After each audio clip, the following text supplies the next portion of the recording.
So we are starting day 7 of our self-love in relationship challenge. And this is all under the umbrella of our self-love revolution. We are spreading the good news of self-love across the planet. And all of us are really, I believe, being invited to be self-love ambassadors, to really embody self-love in our own being, self-love in all of our relationships, and just spreading this beautiful energy onto the planet, being models and templates for our sisters and brothers, and no less than transforming the planet, bringing the earth to its highest vibration, and this having amazing, beautiful outcomes for the entire multiverse. This is the channeling guidance that I continually receive. So happy for all of you beautiful beings joining us today. So really quickly, we'll just review what we have done so far, and then we're going to get into the new content for today. It's going to be great. Okay, so day 1, we talked about fearless, radical commitment to your own happiness. And our mantra is, I embody fearless, radical commitment to my own happiness. How does that feel in your precious body? How does your body like that? I know my body loves that. That feels so good. I can be committed to my own happiness above all. Sign me up. That sounds amazing. Hello, dear Sister Debbie. I'm so glad you're here. Yay. Day 2, our practice was you and only you are responsible for your life and happiness. And the affirmation there is, I and only I am responsible for my life and happiness. How does that feel in your beautiful body? It's empowering. I know for me in the beginning with this realization, it was also a little intimidating at times. Oh, okay. I'm in charge. I'm responsible. I need to be accountable for my own happiness. But in the end, it's so freeing.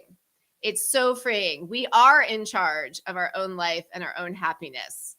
Day 3, fearless, radical commitment to your human's needs. I am fearlessly, radically committed to my human's needs. I honor my human.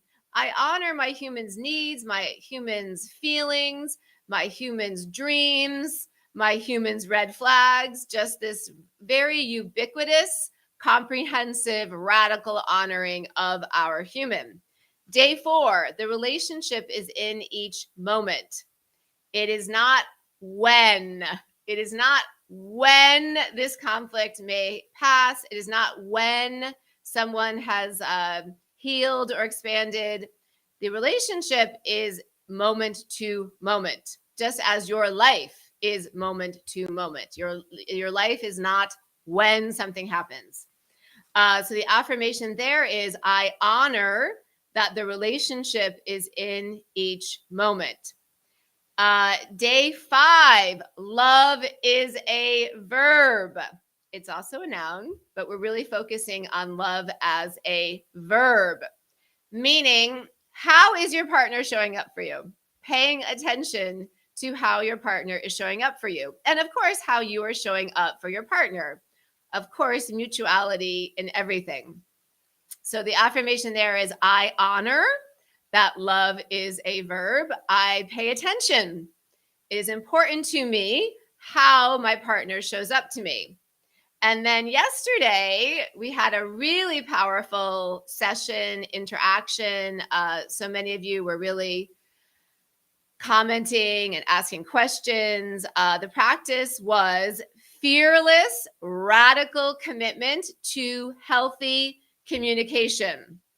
And the affirmation there is, I am fearlessly, radically committed to healthy communication. And we had such a lively discussion about this, we focused a lot on the practice of active listening. Active listening, I believe, can absolutely transform a relationship. It has absolutely transformed my partnership with my partner. And my background, I have a PhD in marriage and family therapy, and I have counseled countless couples. And active listening is a game changer. Game changer. So let me know how all of this has been landing for you. I know a lot of you were really chiming in yesterday about active listening, and a lot of you shared with me after the episode just some shifts in your life.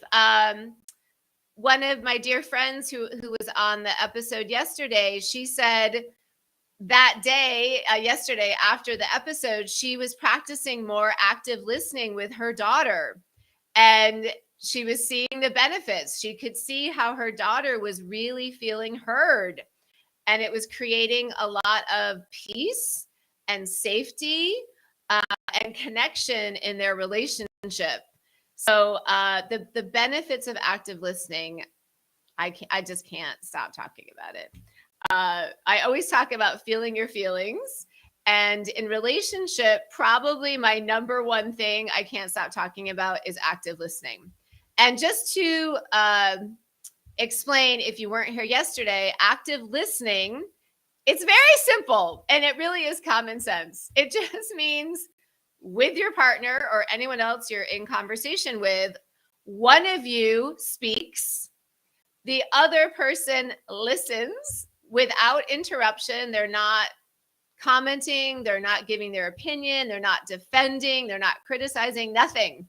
They are just listening. They're actively listening.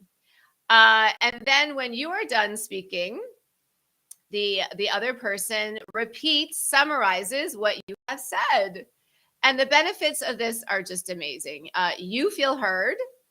The other person, they're listening. And as they're repeating, I have found when people repeat, it seems to go deeper into their consciousness. They seem to just hear what you're saying more when they repeat it. And then you just switch. The other person has their platform to speak and you listen and then you repeat. Transformative, game changer. Additional steps, and we're going to talk about this probably more today, with this type of communication is validating and empathy. So these are further ways to really, really take your relationship to a higher level. Okay, so let me know how all of this is landing for you. Let me know if you're using active listening and how it is landing for you and the person you're actively listening with. Game changer. Okay. So, and then also yesterday, I introduced a course that my partner, Sean, and I put together. It's called the Namaste Method. And we have about 15, 16 orientations, practices within this Namaste method to really transform your communication. And active listening is a key element here. And in the beginning of the chat here on Facebook, I have put a link to the Namaste method. I see that one of my friends bought the course yesterday. I'm so glad you did. I think it's very, very helpful because you will see the male's perspective, the masculine perspective as well, not just my perspective.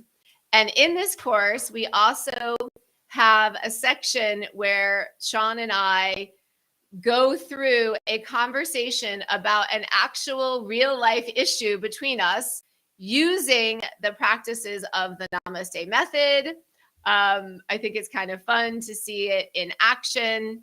And there's also a money back guarantee. We really believe in this method. We really think it's so helpful. So there's a money back guarantee with that. So check out the Namaste method. It's more comprehensive teaching of everything that I'm talking about here. Okay, so let's keep talking about healthy communication. We're going to go over some more practices regarding healthy communication, and please keep asking questions if you want to. The questions are really helpful. So yesterday, as I was introducing the Namaste method, we went over active listening. We also talked about the invitation for all of us in relationship to embody our highest consciousness, our God self.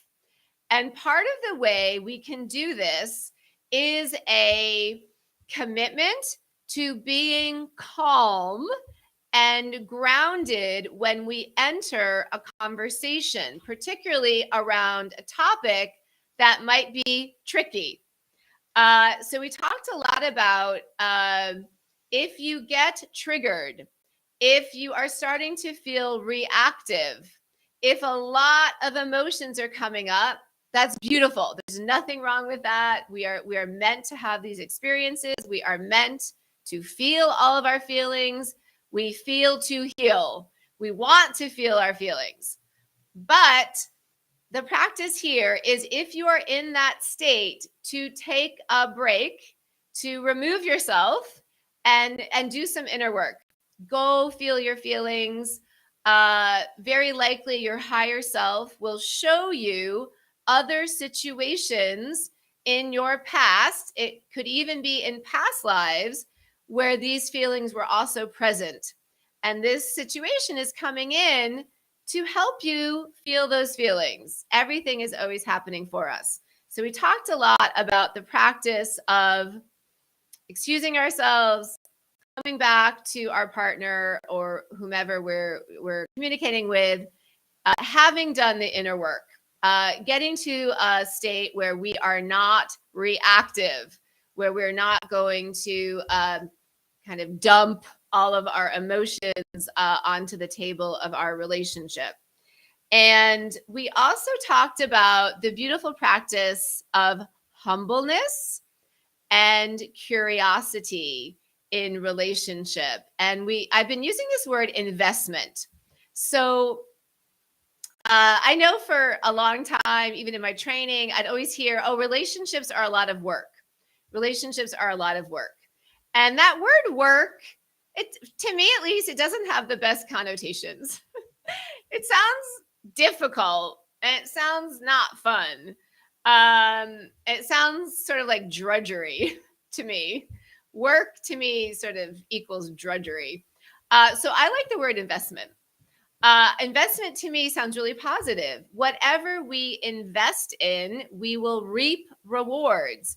And isn't that a beautiful way to look at all of our relationships, including our intimate partnerships? As we invest, we reap rewards. So part of the investment we do in our precious sacred partner is curiosity, is humbleness, is getting to know them. If they're having a hard time, if they've been triggered, if they're really not happy, to ask questions. Hey, what is going on for you? Hey, what did you experience in that situation with me? Is there a way I can support you? Do you have a need in that type of situation? Questions are beautiful. I know when my partner asks me questions, I'm so gleeful inside because I feel he's curious about me. He's investing in me. He's taking time to get to know me. And the humbleness part is, to me, around, I don't know. I don't know my partner. Only my partner can really share with me what is going on for him or her. So humbleness is we can really only know our own experience, our own truth, our own preferences, unless we really ask the other person. We really don't know. We really can't assume anything. So a lot of humbleness, a lot of curiosity, I have found to reap tremendous rewards. And then another practice we talked about yesterday was stick to the facts. This is a really powerful practice. Stick to the facts.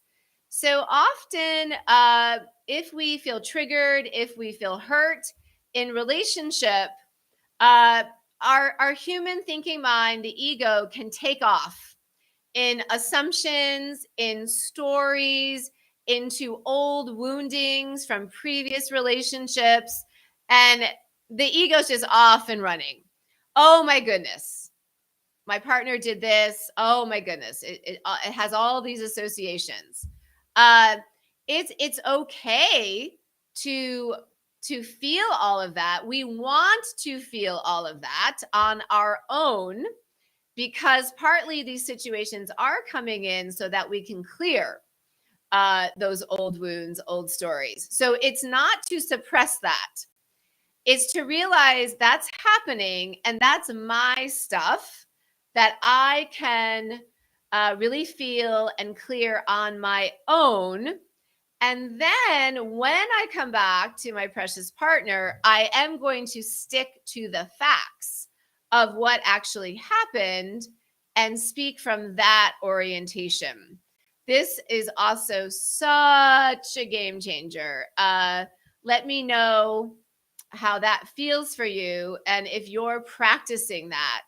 So we're using a lot of discernment here. We're practicing very fierce mindfulness.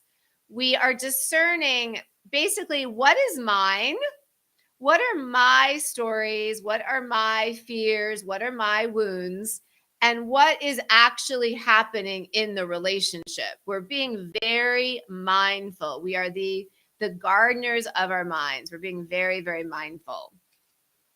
Okay. So those were the practices we went over yesterday, and there are so many helpful, I believe, practices within healthy communication that we're doing part 2 today. And what I actually want to start with today are, this is such a great term, the 4 horsemen of the apocalypse. How does that sound? It sounds scary, doesn't it? The 4 horsemen of the apocalypse. So in the beginning of the chat, I put a link to some information about the 4 horsemen of the apocalypse. This is a term coined by an amazing marriage and family therapist. His name is John Gottman. I studied his work quite a bit in my PhD training. He's amazing. He has, I believe he calls it the Love Lab, and he has studied people in relationship, and he can actually predict which couples will have longevity in their relationship and which couples won't. So it's very scientific. He's done just very comprehensive research on this topic, and he talks about these 4 horsemen of the apocalypse.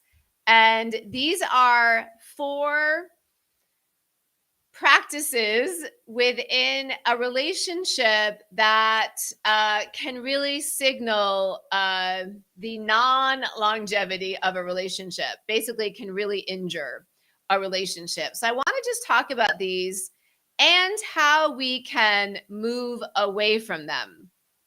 I think it's really helpful to focus on what really doesn't work and as contrast to what really can work. Okay, so the 4 horsemen are, number 1, criticism.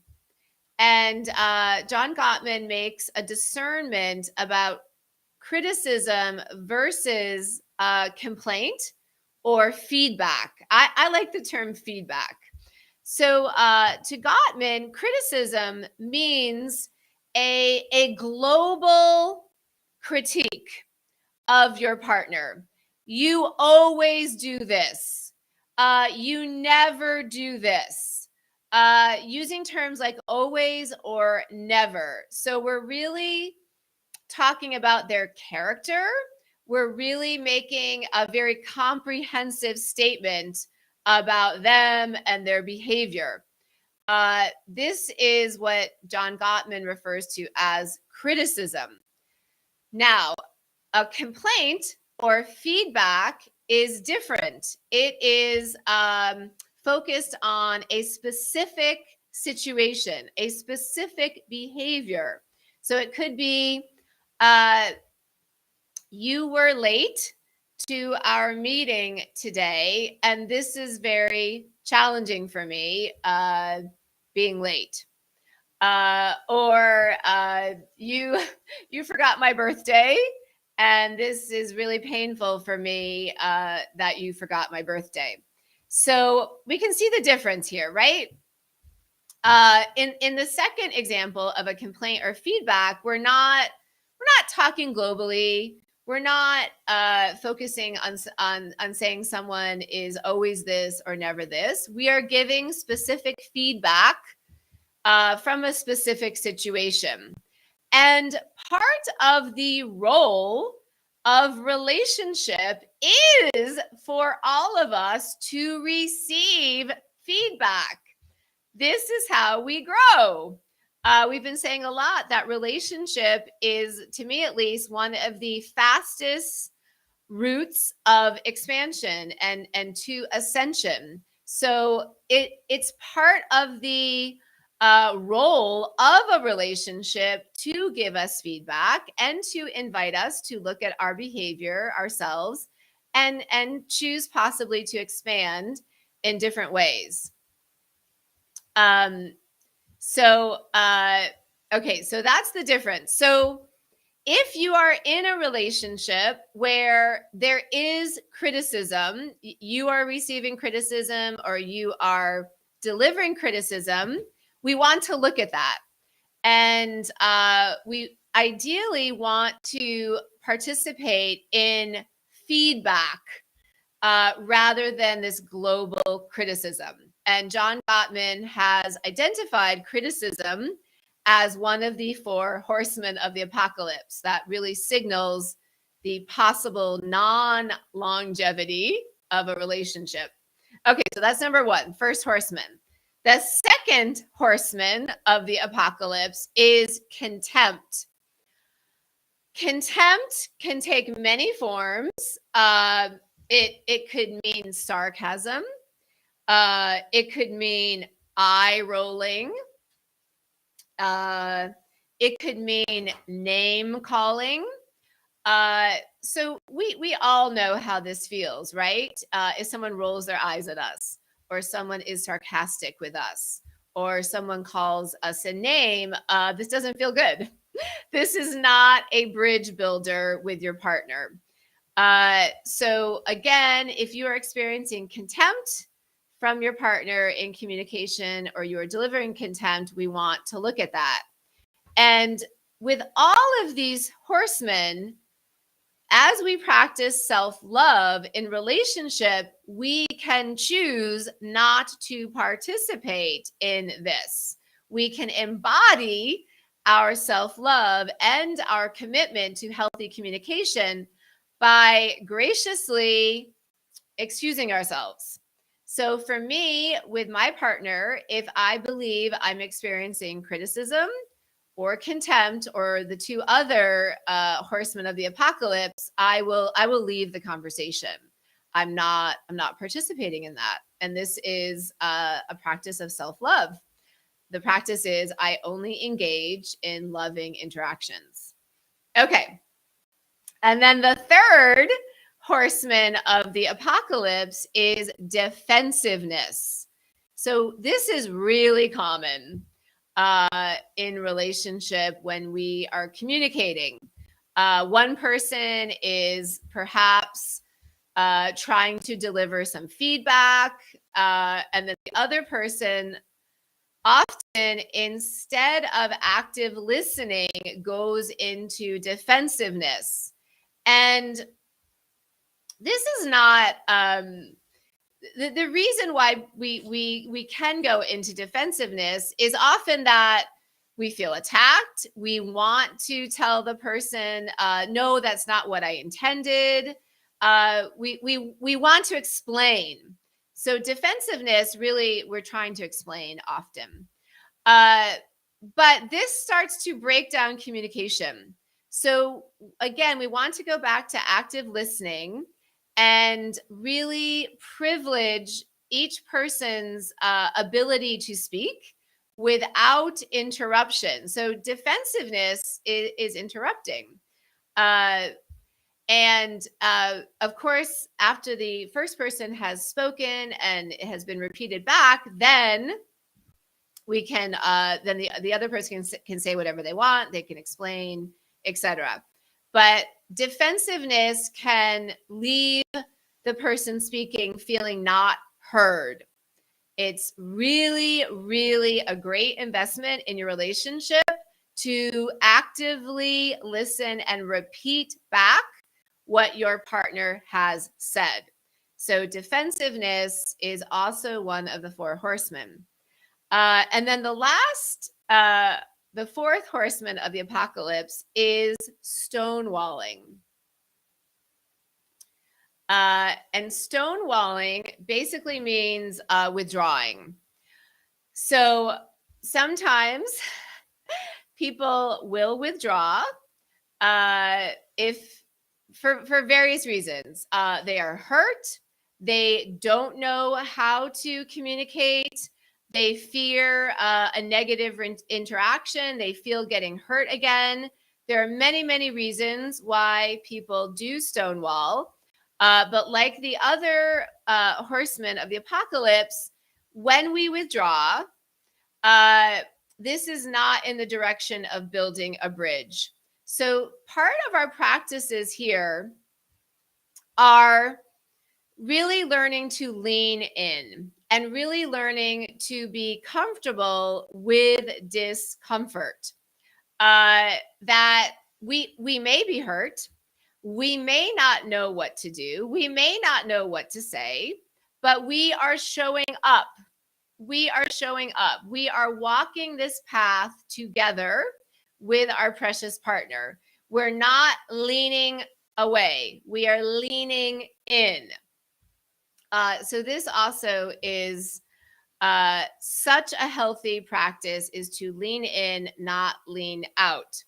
So the four horsemen of the apocalypse are criticism, contempt, defensiveness, and stonewalling.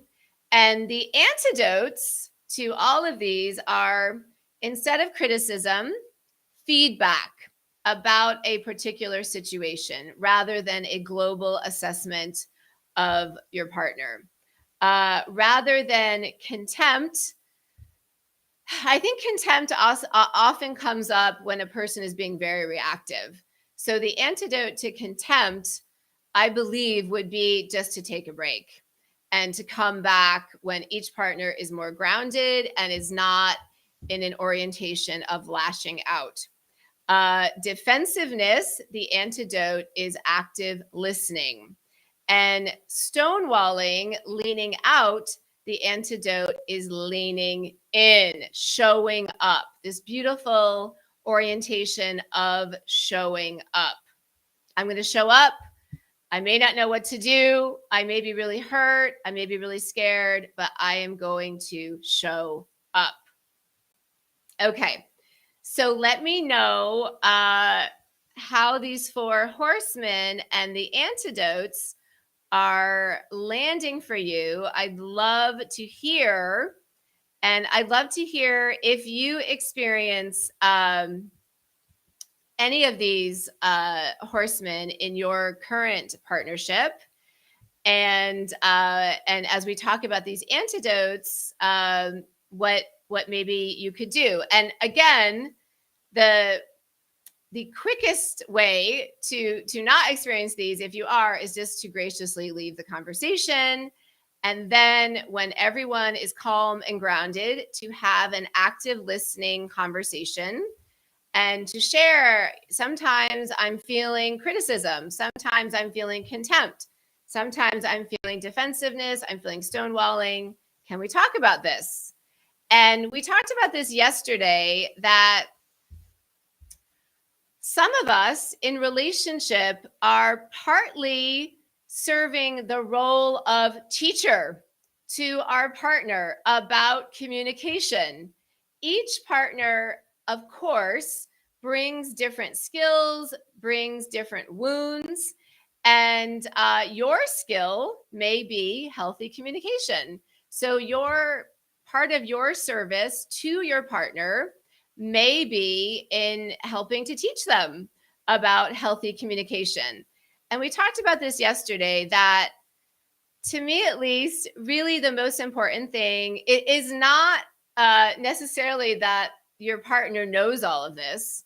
It's that your partner is open to healthy communication, is open to you sharing about healthy communication, and is open to try it, is giving effort in this aspect. So this is really beautiful.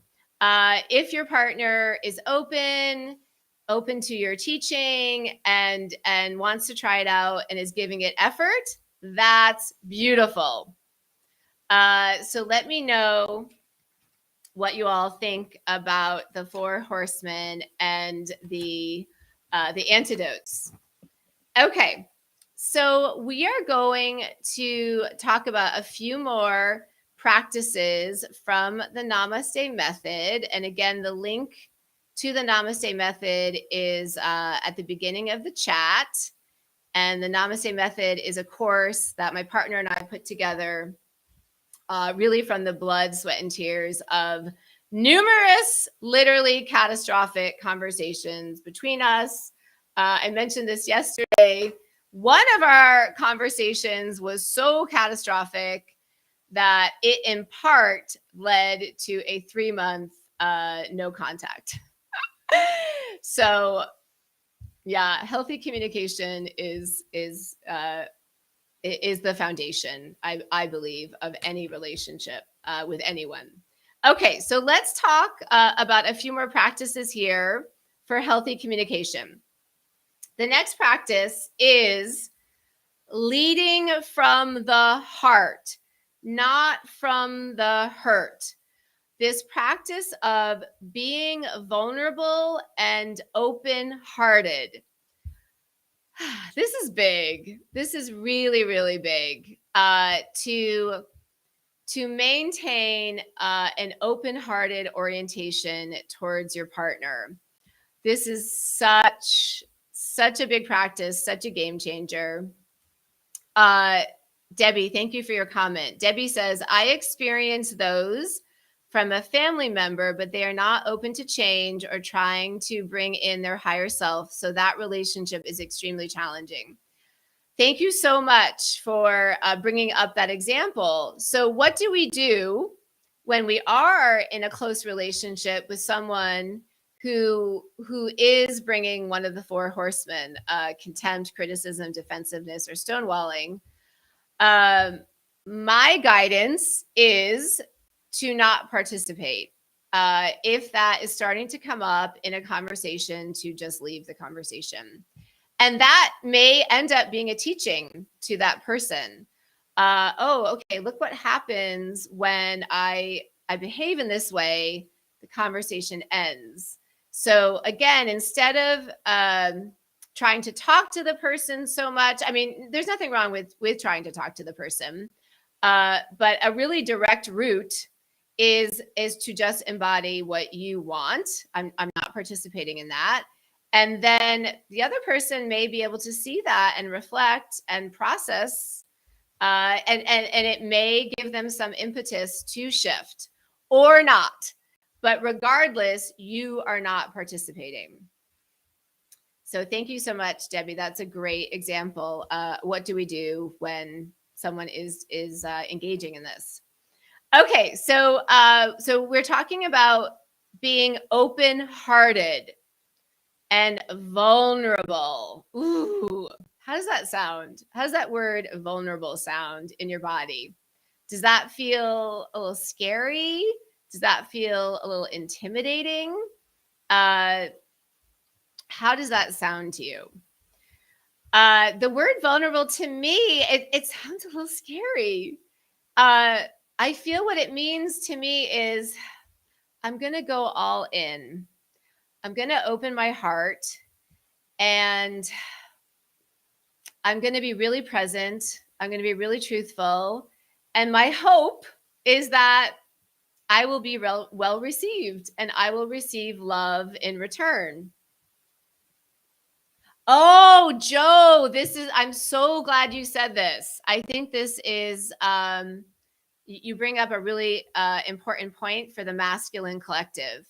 So Joe says, vulnerable feels weak.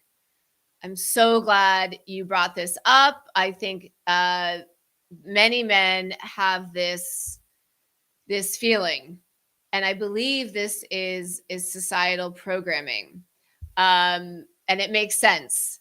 So we know how our boys are raised in our culture.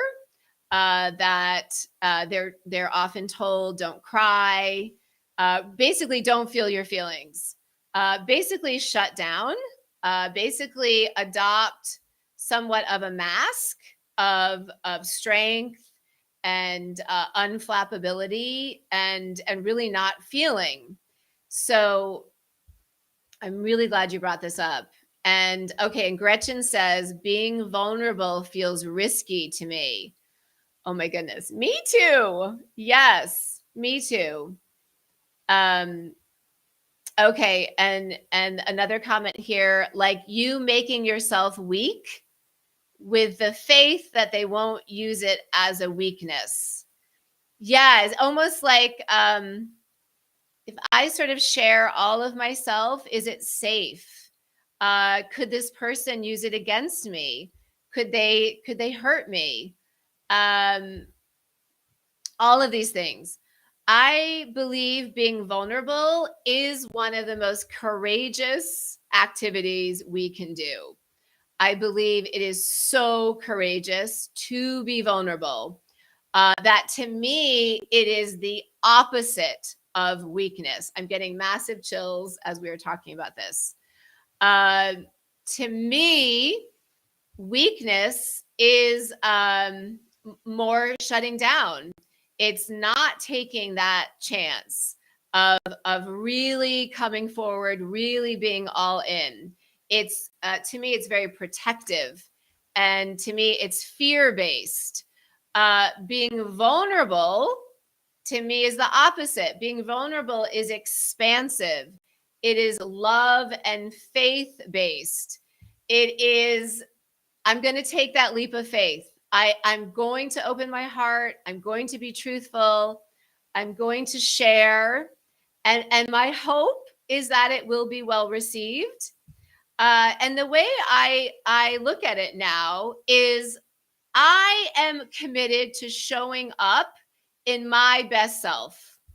And to me, my best self is open-hearted and vulnerable. So my number one commitment and focus is how I'm acting, how I'm showing up. And I give the relationship its best shot if I show up in my highest and best with an open heart, with vulnerability. So that's how I see it. I want to do my best. Whatever I end up receiving, I am not in control of, but I have inner peace and contentment knowing I have shown up in my best way. I have shown up in courage and in faith. And we talk about this all the time, as within, so without. As we practice self-love, we see more love on the external. As we practice open-heartedness and vulnerability, we usually see more of that on the external, including from our partners. some other really great comments. Debbie says, it is risky, but without risk, there can be no reward. Boom. Drop the mic. Courage isn't the lack of fear. It's continuing on despite having fear. 100%. This gets back to this idea of investment. When we are open-hearted and vulnerable, we can also see that as an investment in our relationship. If we don't show up in vulnerability and truth and all inness, it makes the whole thing very difficult. It really it's very hard for the relationship to really come together in true intimacy. So intimacy, a cornerstone of intimacy is vulnerability. Yeah. So I have the same concern that my vulnerability will be used against me. Yes. Yes. So these are all in our humans orientation. The human is feeling all this. The human is worried. The human has the fear. When we drop into our heart mind, and with a little space from the thinking mind, we can come back to remembering my natural orientation is open-heartedness. When we think of children, most children we meet, especially the younger ones, are still in an orientation of open-heartedness, right? We come into these bodies in open-heartedness with vulnerability. Children are so truthful. They're usually very easily loving, open, all of that. So that is our natural orientation. And that's what we're coming back to. So much of what we're doing is really just coming back to our child self, our inner child, who holds so much wisdom because they're free of the programming. The programming hasn't yet sunk in. So, so again, for me, I just want to show up as best I can. I'm going to give it my all. I'm going to show up open-hearted and vulnerable. And whatever happens, I accept. So for me, if I show up that way and I end up getting hurt, which may happen, that's a possibility. I understand that that's a possibility. And if that happens, I accept that. I accept I might feel hurt. And I do know that I am strong enough to handle any type of hurt from my partner or anyone else. So that is a possibility. And I am willing to accept that possibility because I want to go all in. I want to give my relationship its best shot.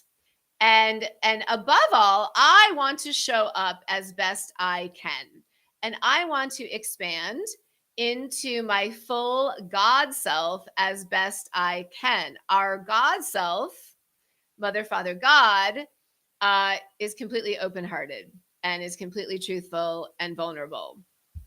And again, that is the invitation for all of us in relationship, is to expand into our highest consciousness, into our God self. So relationship gives us the training ground. It gives us the dojo to practice vulnerability. And as Debbie said, to practice moving through the fear. What's the worst thing that can happen? What is the worst thing that can happen if you are open-hearted and vulnerable? The worst thing that can happen is you could feel hurt. That's the worst thing that could happen. What's the best thing that could happen? The best thing that could happen is you are expanding. You are inhabiting your God self. You are moving through your fear, and you are giving all of your relationships the very best shot, the very best foundation. You're giving all your relationships a chance, basically. And I think we can all feel this. I think we have all probably had the experience with a partner or other important people of feeling their close-heartedness, feeling their protectiveness, feeling their hiding away from us. And I think we can feel how hard it is to connect, how hard it is to have intimacy and a true blossoming of relationship when one of us is not coming forward. So this is just so key in the blossoming of a really conscious, intimate partnership. And this is so key to our self-love in relationship. What do most of us yearn for in our close partnership? I know for me, I yearn for intimacy. I yearn for connection. I yearn for closeness. And practicing open-heartedness and vulnerability is the path here. And again, when we are in a tricky communication and we might be getting triggered, it's very easy to close down the heart. It's very easy to not be vulnerable. It's very easy for these four horsemen of the apocalypse to come in. So a key practice is always stepping back, feeling your feelings, and coming back to the conversation from a place of calm and centeredness and groundedness. Okay, so that is part 2 of our fearless radical commitment to healthy communication. We'll continue tomorrow with part 3. There's some more practices I'd like to share. And just again, at the top of the chat on the You Are Your Own Hero Facebook group, I have a link to our Namaste method. This is a course that my partner and I put together that gives a lot more detail about all these practices. And it's really helpful. And there's a money back guarantee as well. So let me know how this has landed for you. Let me know how you may feel about open-heartedness and vulnerability after we've talked this out a little bit. Is this something you feel more resonant in practicing? Does it still feel scary? What would it mean to practice more of this in all of your relationships? How do you feel about that? How does your human feel about that? There may be fear that comes up, and if you tune into your heart mind, there may be some other feelings that come up as well. I know that when I practice open-heartedness and vulnerability, I feel so much peace within myself, because basically I feel what has happened is my soul, my heart mind, and my human have stopped being in conflict. And I've just released the human's fears, and I'm just in my heart mind, I'm in my soul's alignment, and I just have so much peace. I may feel hurt, but to me, having peace and being in alignment and showing up in my best self is overrides any experience of hurt. So that's the way I see it. And so let me know. I'm really curious what you think about open-heartedness and vulnerability at this point. And wouldn't it be an amazing world? It will be. This is what we're doing. It will be an amazing world when more and more of us are practicing open-heartedness and vulnerability. And so many of the reasons that we end up being in conflict and arguing and lashing out is because we've closed down our heart. And yeah. So, Holly, thank you so much. I'm so glad you're here. Thank you for the awesome feedback. Holly says, great talk. Debbie says, I know I appreciate when my partner is vulnerable with me. It allows a deeper understanding of him for me. Oh my gosh, such a good point. I would say yes. Some of my favorite, most precious, intimate, connected moments with my partner are when he has been courageous enough to be very vulnerable with me. Yeah, you see the truth. You can see the truth. You can see, you see the person without the mask, without the armor. When we're open-hearted and vulnerable, we're removing the armor. And we can just envision we're connecting. Our hearts are connecting, and this is such the foundation for true intimacy. Removing the armor. Okay, beautiful. Thank you all so much. I'm so grateful for your presence here, whether you're on live, which is amazing. It's so fun to feel you all and have these conversations and amazing questions. And we're doing a great job, aren't we? Can we just all take a moment here and self-love and just, can we pat ourselves on the back? If you feel like doing it with me, you want to just pat yourself on the back and say, wow, I am doing a great job. I am showing up. I am seeing my own behaviors. I'm seeing my partner's behaviors. I'm approaching everything with love, with hope, with faith. I'm embodying these practices. I'm showing up as best I can. And of course, we'll always be expanding, but let's just appreciate where we are right now, no matter where you are. No matter where you are in your self-love, let's just appreciate yourself as you are right now. Yes, great job, everybody. Great job, everybody. Thank you so much, Debbie. Thank you for all of the amazing support. All of you have been texting me and messaging me with just wonderful words of encouragement for this series. It really, really, really helps. And I also just want to give a quick shout out that we do have an amazing Patreon community where we get together on Zoom at least once a month. Often it's twice a month or even more. And the Patreon community, it really supports my work. It really allows me to have the time to put on these challenges and to come to you live. And membership is as low as $5 a month. And it really helps. It helps me to be able to do these things. I'm just putting it in the chat. So it's patreon.com/you are your own hero. A lot of you on the session right now are members. Thank you so much. Thank you so much for supporting my work financially. It is so deeply appreciated.